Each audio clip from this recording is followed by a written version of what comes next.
Inilah Injil Tuhan Yesus Kristus menurut Lukas pasal 24 ayat 36b sampai 48. Simak dan dengarkanlah Injil Tuhan Yesus Kristus. Yesus tiba-tiba berdiri di tengah-tengah mereka dan berkata kepada mereka, "Damai sejahtera bagi kamu." Mereka terkejut dan takut dan menyangka bahwa mereka melihat hantu.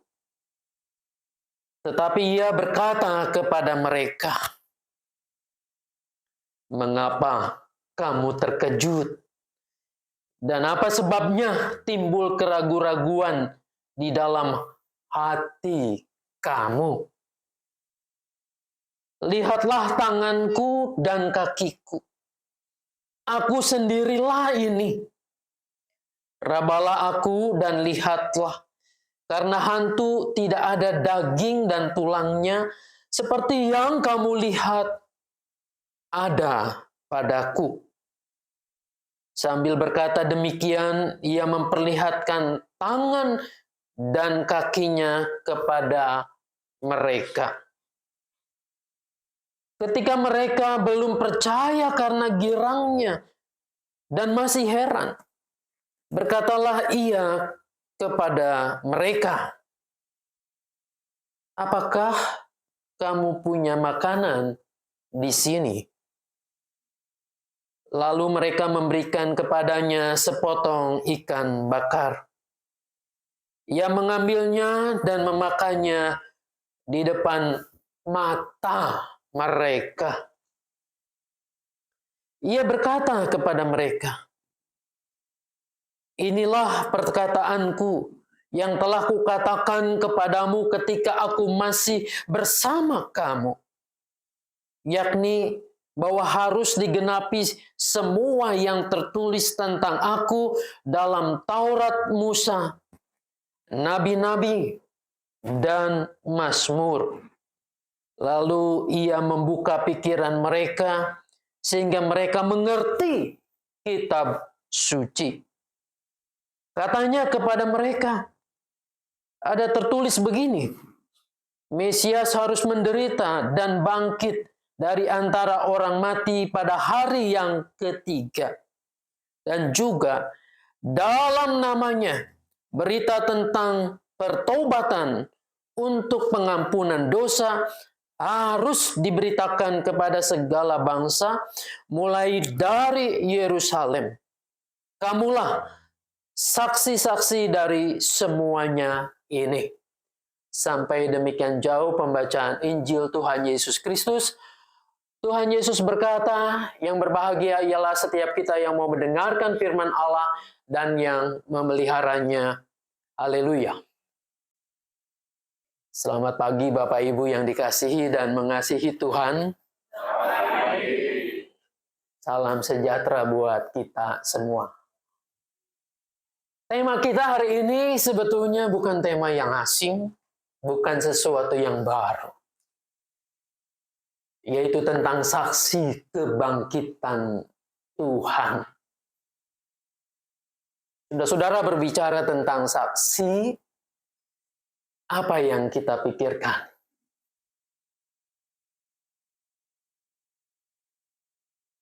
Apa yang kita mengerti tentang saksi? Saudara, mungkin Anda sepakat dengan saya dan juga sepakat dengan Kamus Bahasa Indonesia. Ya? Saksi adalah orang yang melihat, mendengar, atau mengalami sebuah peristiwa, suatu kejadian, dan disitulah kesaksian menjadi penting apabila ini menyangkut tindakan-tindakan kriminal yang sedang dibahas di pengadilan. Tapi walaupun Anda melihat, mendengar, menyaksikan sebuah kejadian, apakah kesaksian itu lantas mudah diterima di ruang pengadilan itu? Ternyata tidak. Masing-masing ada argumennya di sana. Masing-masing ada pembenarannya sendiri. Apalagi hari ini kita berbicara tentang saksi kebangkitan Tuhan. Apakah Anda melihatnya? Apakah Anda mengalami peristiwa itu? Rasanya tidak ada satupun di antara kita yang menyaksikan peristiwa kebangkitan itu sendiri. Maka tidak mengherankan di sepanjang sejarah kekristenan tentang kebangkitan ini selalu diperdebatkan. Apakah Yesus benar-benar bangkit?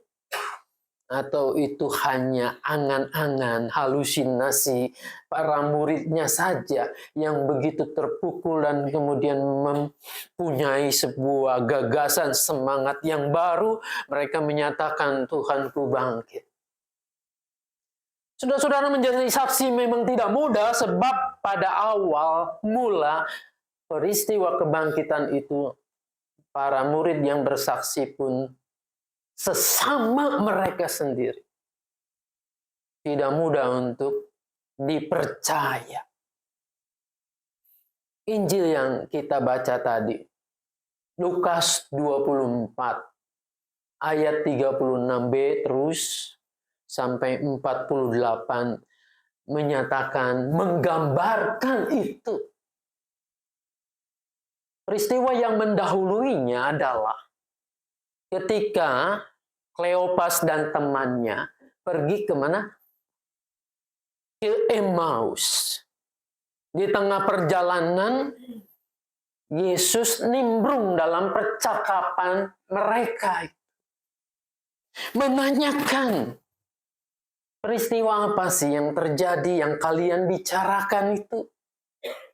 Lalu Kleopas dan temannya mengatakan, adakah kamu satu-satunya orang yang tidak mengerti, yang tidak tahu apa yang sedang terjadi belakangan ini, hari-hari ini di Yerusalem itu? Mereka menceritakan bahwa Yesus yang semula adalah harapan mereka ternyata ditangkap, mati, dibunuh, disalibkan. Lalu mereka kecewa. Mereka menjauhi Yerusalem. Mereka menuju Emmaus. Disitulah Yesus menemani mereka, menjelaskan di perjalanan itu kitab Musa, kitab para nabi, kitab Mazmur. Mereka kemudian berangsur-angsur mulai ada sebuah pengharapan. Dan di rumah itu ketika Yesus mengadakan perjamuan yang sederhana, memecah-mecah roti, barulah kemudian mereka menyadari, mata mereka terbuka. Inilah Yesus. Saudara, dua orang murid ini, menurut kita mengalami enggak peristiwa kebangkitan Yesus? Menjadi saksi mata enggak? Iya, karena mata mereka dibukakan, hati mereka terbuka. Lalu mereka segera balik ke Yerusalem. Kota yang tadinya mereka hindari oleh karena banyak yang memusuhi Yesus, para pemuka agama, dan juga orang-orang Romawi. Ini mereka berani kembali. Kalau Anda jadi Kleopas, jadi temannya Kleopas, menggebu-gebu, melihat sendiri Yesus yang bangkit, bicara kepada Anda. Kira-kira Anda akan antusias gak? Semangat gak? Bercerita pada murid yang lain? Saya pikir begitu. Kita akan semangat. Kita akan menggebu-gebu menceritakan, benar loh, dia bangkit. Aku kembali ke sini. Kami berdua ini mau berbagi, menceritakan pengalaman kami. Apakah langsung murid-murid Yesus itu menanggapi dengan antusias juga. Kalau kita tadi baca pasal 24 ayat 36 dan seterusnya. Mereka ini masih berbicara. Dua murid itu, Kleopas dan temannya, sedang bercerita bersaksi. Lalu yang disaksikan itu tiba-tiba hadir di tengah mereka. Harusnya apa yang terjadi? Harusnya mereka menyambut dong, antusias. Ini yang mengalami nih cerita. Yang diceritakan hadir.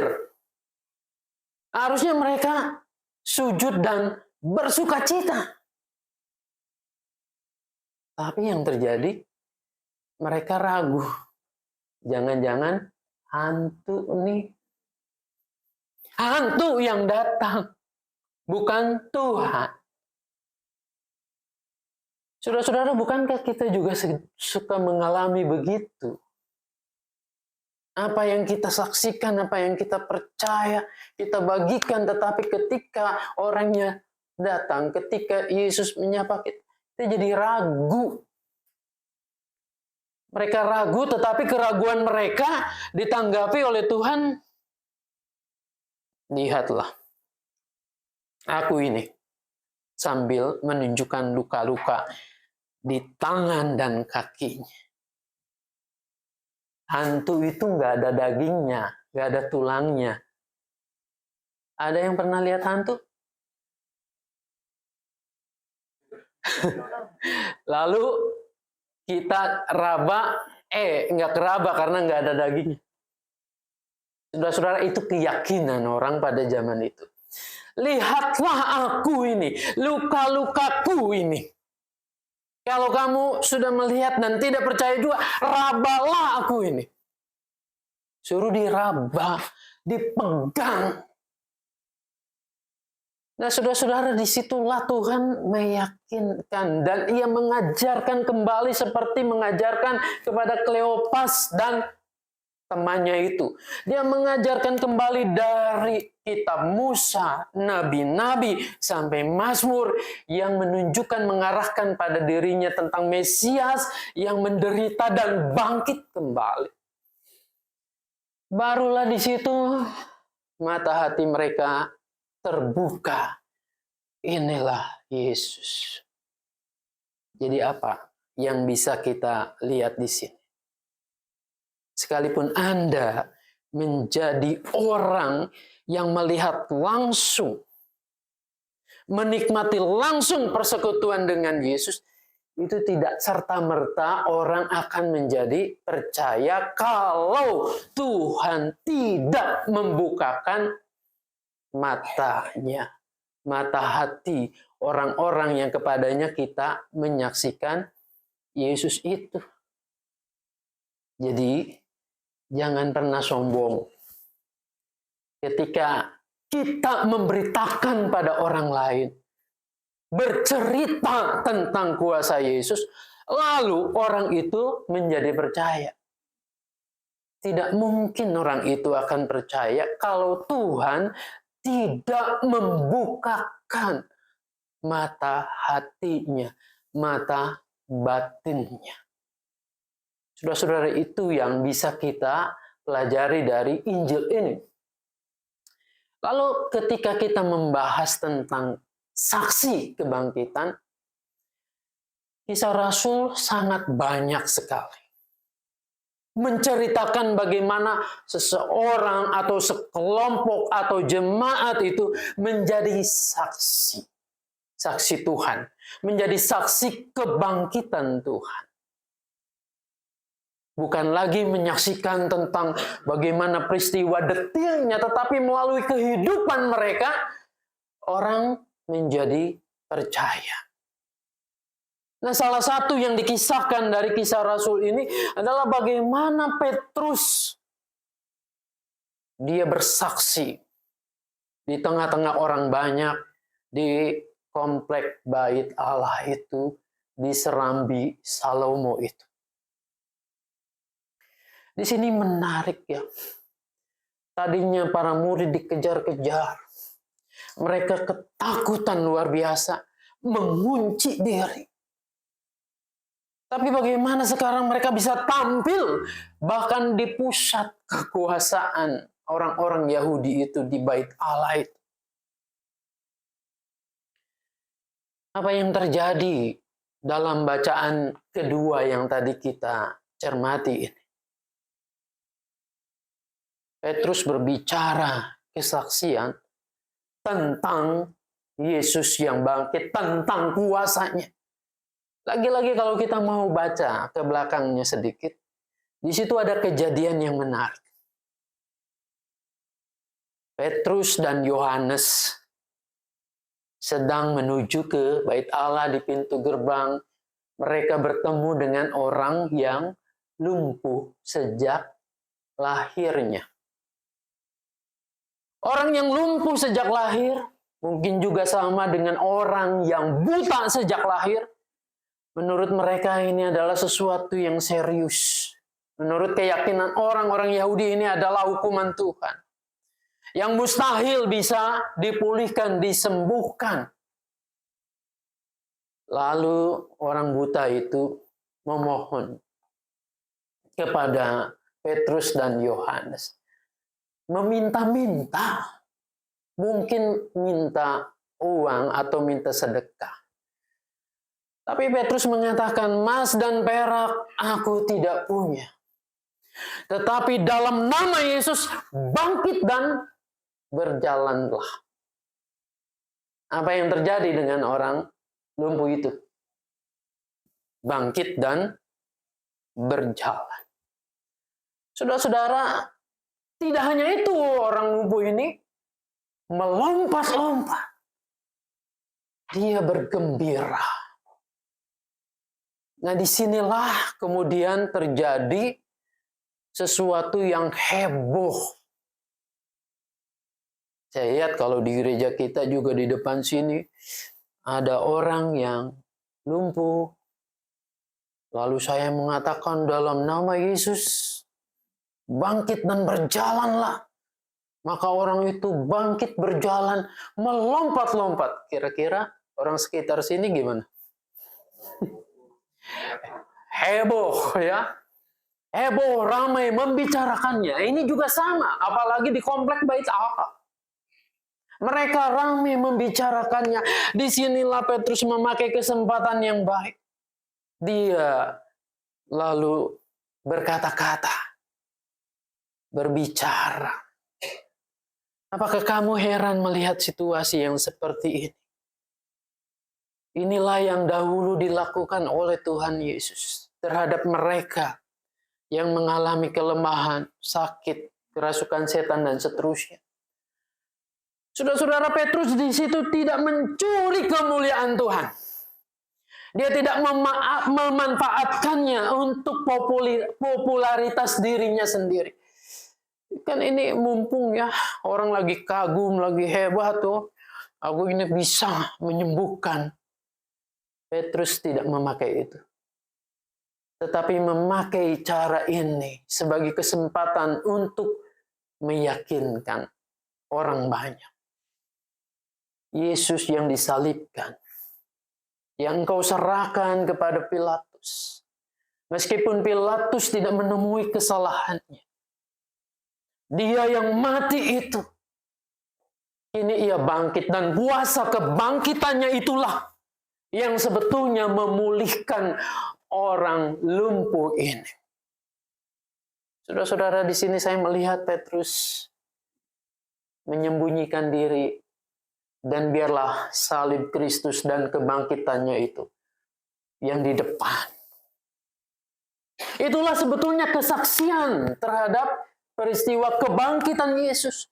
Bukan dirinya yang menonjol, tetapi Petrus menampilkan ini kuasa Yesus, bukan kuasaku. Bukan karena kesalehan, karena doaku, bukan. Tetapi karena semata-mata dia yang bangkit itu. Dan ketika menjelaskan itu, saya tidak menemukan bahwa Petrus menyalahkan orang banyak. Kamu yang membunuhnya. sekarang bertobatlah dan seterusnya. Tapi Petrus memakai bahasa yang sangat-sangat bersahabat. Dulu kamu tidak tahu, maka kamu menyerahkan itu kepada Pilatus. Sekarang justru kuasa kebangkitannya yang kalian lihat. Saudara-saudara, di balik semuanya ini saya melihat peristiwa yang lainnya. Kenapa Petrus bisa bersaksi sedemikian itu? Bukankah ia sebelumnya adalah figur atau sosok yang justru menghindari, yang menyangkal Yesus selama 3 kali? Sebanyak 3 kali. Saudara-saudara, sebelum Petrus bisa tampil demikian, menyaksikan kebangkitan Yesus, ada peristiwa di mana ia dipulihkan oleh Tuhan sendiri. Kalau Anda dan saya membaca dalam Yohanes 21, di situ ada peristiwa Yesus berhadapan langsung dengan Petrus. Saya mengajak Anda dan saya, kita membayangkan kita yang jadi Petrus. Ketika Yesus ditangkap, ketika Yesus mulai akan dihakimi, diolok-olok, dibawa ke Pilatus, dibawa ke imam besar Kayafas. Lalu ada orang yang menanyakan, kita ini yang jadi Petrus. Bukannya kamu juga muridnya dia? Lalu Anda mengatakan, bukan. Saya bukan salah satu dari mereka. Lalu ketika orang menanyakan lagi hamba perempuan itu di halaman imam besar Kayafas, Yesusnya lewat, dia sedang diikat. Mulai dimahkotai duri. Matanya memandang Anda. Lalu dia melihat dengan sorot mata penuh belas kasihan. Anda ditanya lagi,